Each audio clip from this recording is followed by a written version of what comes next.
Anda sebagai pihak terkait dalam problema di MK ini, apa sih yang mendasari Anda ini?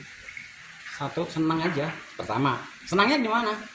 Ya kalau sampai nanti pihak termohon itu dikabulkan dan MBG hilang, kasihan loh. Ini anak-anak sudah senang makan dan sekian juta orang sudah butuh makan dan dikasih makan juga mau. Terlepas ini antara ada yang baik ada yang buruk ya, itu kan biasa-biasa aja nih. Saya hanya peduli untuk Indonesia Emas jangan sampai diobrak-abrik deh. Lanjutkan lagi, anak-anak bisa makan gizi, anak-anak bisa baik, anak-anak bisa pendidikan juga terjamin, IQ anak juga naik gitu loh dari sana. Ini kan baru sebatas pemohon mengajukan terhadap peninjauan ya, ataupun melihat dari sisi Undang-Undang Nomor 17 tahun 2026 tentang APBN, Pak. Belum terkait dengan materi. Ya pada dasarnya mau apapun juga kan pada dasarnya intinya kan bagaimana MBG diberhentikan nih jatuhnya. Kenapa? MBG bisa berjalan kan karena ada anggaran. Kalau nggak ada anggaran kan nggak karena ada MBG. Kalau sampai anggarannya nggak ada, ya otomatis kan pasti MBG berhenti. Mau anggaran dari mana? Kecuali ini orang kaya se-Indonesia bareng-bareng. Yang mana stop, yang mana anggaran dari negara. Kenapa? Orang kaya berkumpul berjadi satu, membuat badan misalkan badan gizi nasional dibiayai oleh orang-orang kaya, dibagikan pada orang lain, akhirnya kita bisa MBG jalan dengan baik. Ini kan semua anggaran saat ini dari negara, dari pemerintah gitu loh. Yang udah dikapat-kapat oleh DPR dan sekarang itu ada pihak pemohon membatalkan adanya keuangan MBG ini yang diambilkan dari dana pendidikan gitu loh. Ini kan persoalannya kalau diberhentikan dana dari pemerintah juga udah nggak ada anggaran lain, kan secara otomatis MBG-nya berhenti. Artinya Mas setuju dengan pemotongan anggaran 20% itu? Ya saya sangat setuju lah. Saya sangat setuju sekali saya pemotongan anggaran 20% ini. Dan sangat-sangat setuju. Boleh-boleh aja, karena apa? Ini kan MBG pada dasarnya juga untuk anak didik. Untuk pendidikan. MBG untuk dana pendidikan tadi kan bukan hanya membangun gedung, bukan ini. Nah sekarang ngapain gedungnya bagus kalau anaknya itu nggak cerdas? Lihat cara cerdasannya apa? Dari mana caranya? Loh, kalau dengan cara memberikan makan bergizi yang baik, anak-anak ini jadi semangat, anak-anak jadi proses yang berpikirnya bagus, motoriknya oke, ya ini demi pendidikan juga. Gitu loh. Agenda sidang selanjutnya apa aja? Tanggal sidang selanjutnya tanggal 20. Nanti tanggal 20 ada sidang lagi.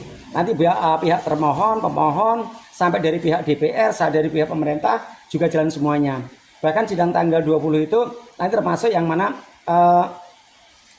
para pemohon harus hadir semua, termasuk bisa nanti saksi ahli kalau mengajukan saksi ahli.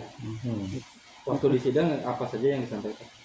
Waktu di sidang kalau kami menyampaikan ya menolak semua tuntutan para pemohon.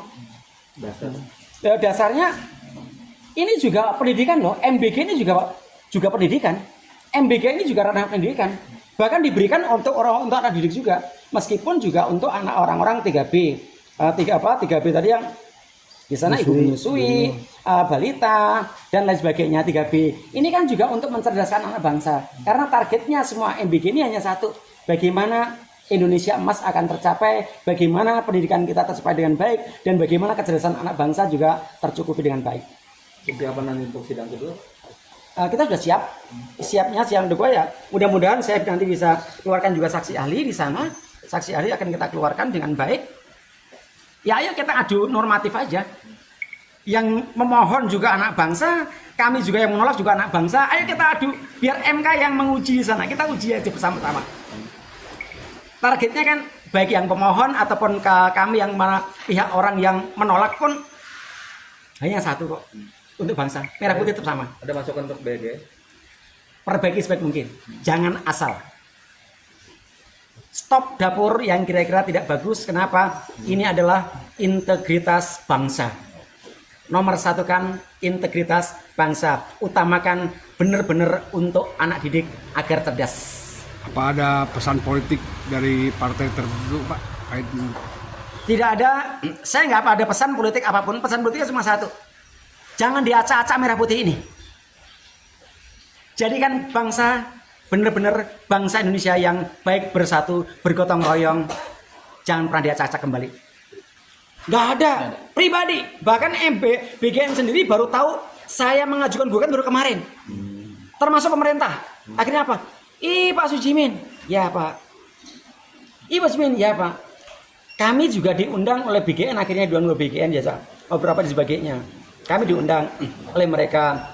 Oke, saya juga undang datang kok. Kalau nanti pihak pemohon mengundang saya juga akan datang. Kenapa? Ini anak bangsa bersama-sama loh. Dan saya foto bersama dengan mereka biasa aja. Dan mereka juga kaget juga. Ternyata Pak Jimian tuh.